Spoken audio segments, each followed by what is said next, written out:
Good morning, kids. I look forward to seeing your bright, smiling faces, and I know that wherever you are well cared for and loved, and I want you to know that this congregation loves you very much, and so I'm happy to remind you of how much people love you. Today we're going to talk about the runaway bunny. It's a story that you may have read when you were little, or if you are little now, maybe you've read that with your parents.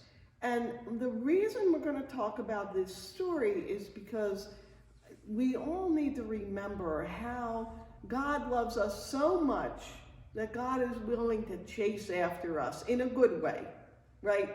Like you would chase after your pet that you love, or that you would chase after your friends that you're enjoying time with, or your brothers and sisters. I'm sure, even though they sometimes probably, you argue or fight, but and how your parents would chase after you because they love you and would make sure that you know that you are loved. So this is the story of the runaway bunny.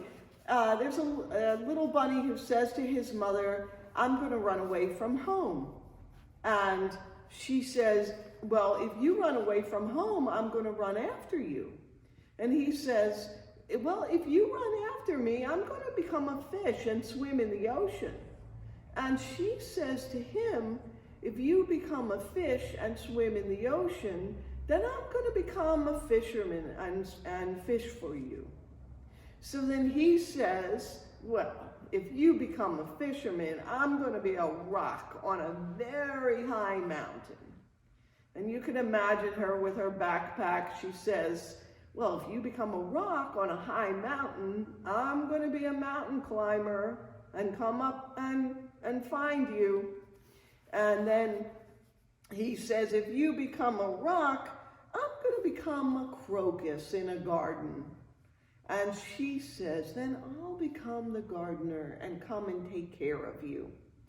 Then he says, "Well, if you become a gardener, I'm going to be a bird and fly away." And she says, "If you become a bird and fly away, then I'm going to become the tree that you come home to." And then he says, and he's really quite a bright little rabbit and very persistent. He says, "Then I'll be a sailboat." And she says, "I'll become the gentle breeze to blow you to where you want to go." And the little boy says, at last, "Well, then I'll be a little boy." And she says, "And then I'll become your mother." And he says, "All right, I might as well stay home and have a carrot," his mother says.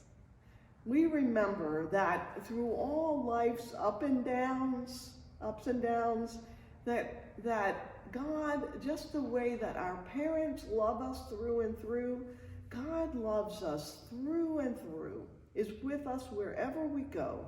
And so at this time, when you're home more and when you're needing encouragement, whatever you are doing, remember that God loves you and this congregation loves you.